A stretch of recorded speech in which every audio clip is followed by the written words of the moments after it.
Here's hoping these pulls come up a little short.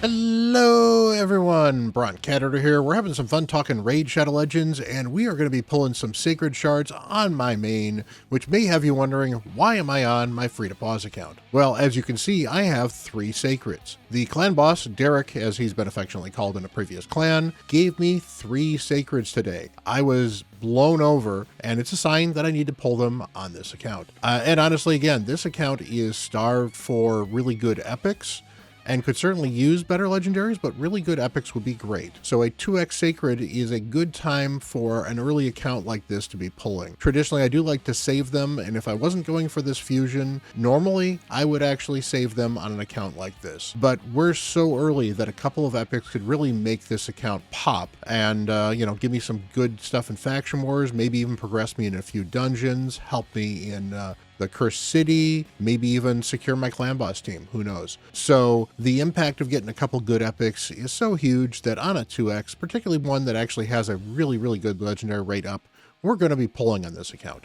So let's get yeeting. So today is the progressive for Admiral Blacktusk. He is the Dwarfen faction Unity champion, and he's pretty cool. He does ally protection. He can throw Stone Skin on people as a passive, and he would be great on this account. He would be great on my main account. And honestly, my main account was decided to just wait for this dude because I think he is the best of the 4 Unity champions this weekend for our late game account. But for an early game account, I thought Vizic was going to be good. So I pulled for Vizic, and you might have seen that video. It turned out well, and it turned out poorly. So overall, I'm pretty happy with the results in that, and I'm still working on some of those champions. But we are going to be going for Admiral Blacktusk, and we'll go over his kit more in depth once we pull him, hopefully. Until then, I do have a Pepsi with me. Unfortunately, not a sponsor, but Pepsi, think of all the money I could make with you sponsoring me, and think of all the legendaries we could pull for people getting sponsored by Pepsi. So we give some thanks to RNGesus for blessing us so far, and hopefully he continues to bless this account, and hopefully my main as well, with some wonderful champions. And if we don't get Admiral Blacktusk, if we don't get a legendary, I will take 3 really good epics.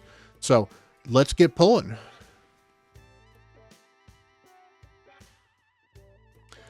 Hey, Sepulchre Sentinel. She's certainly been power crept a little bit, but for an epic, she is actually really good for clan boss, specifically because she's got this block debuffs on a 4-turn cooldown. So I think that could be very helpful in a clan boss team. Not my current clan boss team, however. My current clan boss team is double ally protection, and it's a little rough. The good news is she can tune into other clan boss teams later, so she's a good champion to have in my back pocket. I don't know if I'm going to build her outside of that, because right now my problem with my Knights Rev is I have so much protection and no damage.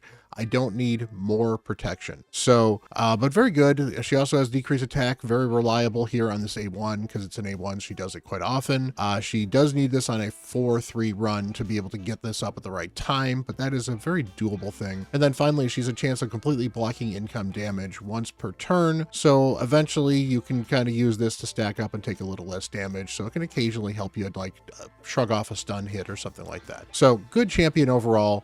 Not necessarily what this account is looking for, but good to have on the account.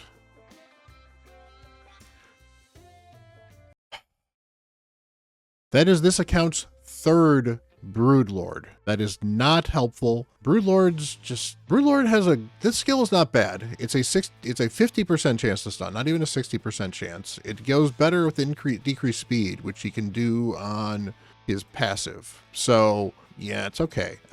He does okay-ish damage. The stun's not too bad. I was running 2 of him because I don't have a lot of good Lizard Sword. I'm not going to run a 3rd. I don't know what I'm going to do with this dude. I don't need 3 of them. But let's see if we can get a banger here on the finale. That would be great.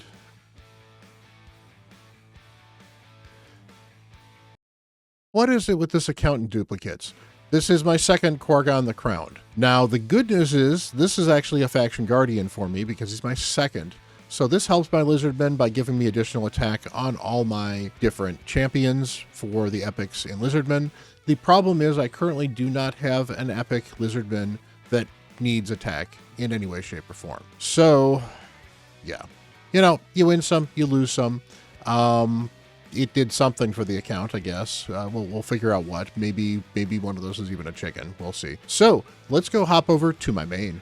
But before you watch the video any further, did you know you can use the link down below and start a brand new raid account and get 2 amazing epics? You can get Rector Drath. You'll get her right from the start, right after the tutorial. And once at level 15, you will get yourself an Ugo. Rector Drath is an amazing support reviver. She will heal your team. She will give you perfect veils to protect you. She will throw decrease attack up there. And she has a revive, making it very easy to get through in the early game.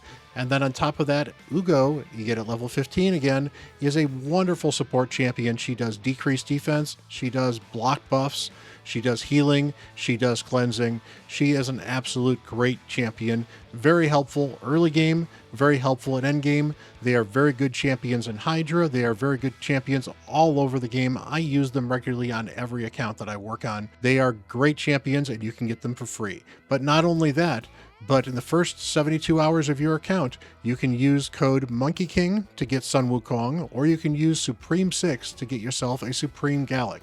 Both are amazing legendaries. Supreme 6 is a Void legendary, so go for Gallic, I suspect. But you know what? Either one of them is absolutely amazing. Start a brand new account today. The steps are very easy. Log out of your Polarium Play account on PC or simply uninstall Polarium Play. Create a brand new account using the link.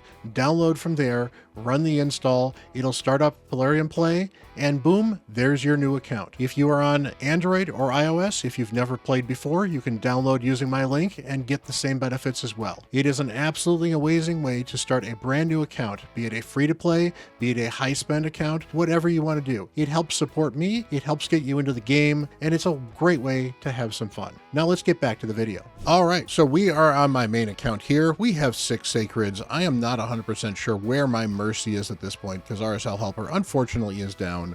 Hopefully we can get something kind of cool. It is a 2x, so the chances of getting legendary is at least 12% minimum per shard. So there is at least a 50% chance that I should be getting a legendary in these pulls, maybe a little bit higher with 6 of them. Let's get something kind of cool. Let's see if we can get a short dwarf. That would be great. Let's go.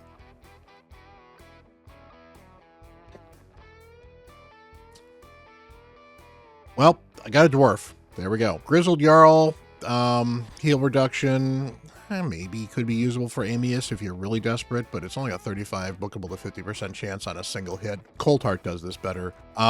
Increased defense, block debuffs for 1 turn on a 3-turn cooldown. Not bad for a clan boss if you're in a pinch. And then he does have a reliable decrease attack. He's not horrible. He's not great. I don't know if I'm going to use him on... Well, I wouldn't use him on dwarves because this is not my free-to-play. So, so used to my free-to-play, I'm not thinking on my main. I don't need him on this account. I don't need most of the epics on this account. Canoness, not particularly good.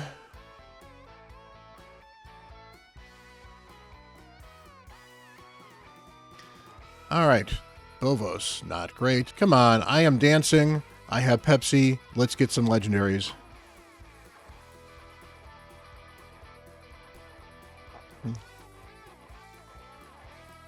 Kinagashi, she's the reviver in Shadowkin. I think she's actually the only true reviver in Shadowkin, which makes her very valuable for that. Revive an ally 50% with increased defense. It's okay. It's a 4-turn cooldown.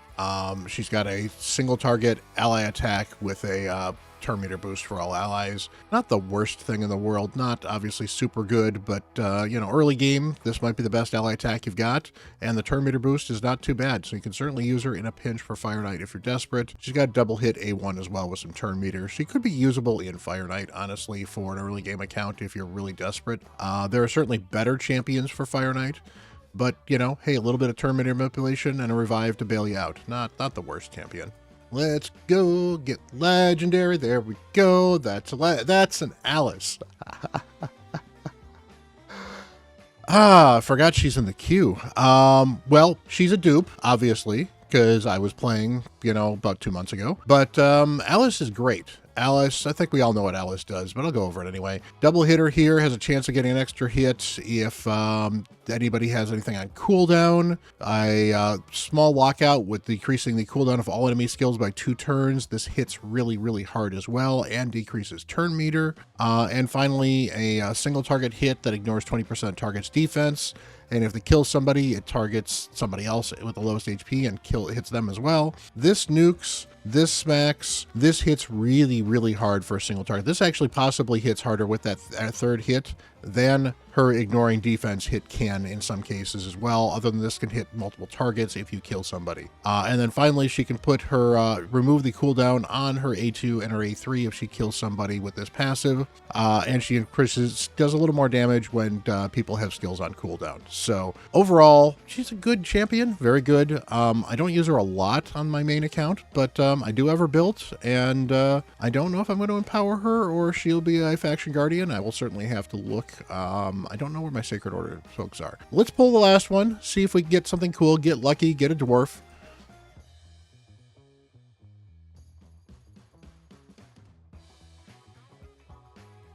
Got a dwarf.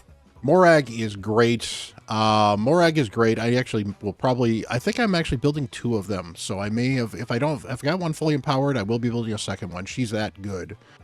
She's got a team up with 2 random allies, ally attack that gets an extra turn if the target was killed. She has a nuking AoE that also puts strengthen on for 3 turns, and this hits really, really hard. Then she counterattacks if people are hit while they're under a strengthen buff, so she gets a bunch of extra A1s in there. And the A1's a double hit that ignores shields. So she hits fairly hard, she ignores shields, she's got an ally attack. She's very good for an epic. So, yeah, I guess I cannot be too disappointed. Let's go check my faction guardians here quickly and see where my, where my faction guardians are in Sacred Orders. I am full up, and I don't think I'm going to actually, I don't think I'm going to actually empower anybody that is currently in here, because none of these seem like champions that are worth empowering. I do have the ability to power a Constantine, so yeah, I will probably +1 my Alice at some point in time. So there you go. Hey, we got some dwarves. I was aiming for dwarves and we got dwarves. And, you know, actually a +1 Alice is not the worst thing. Alice is actually a really good champion, and +1 Alice makes her that much better. So I'm not going to complain too much. She was a lot of fun to use, and she's still got some niche use on an account like this. So I will not say no to +1ing a really good champion. So hopefully your shard pulls got you what you were looking for. And if they didn't get you what you're looking for, hopefully they got you something interesting. So appreciate you guys hanging out. You guys are absolutely amazing. Hit that like button, hit that subscribe button. Much love, everyone. And till the next video, I am Bront CatHerder.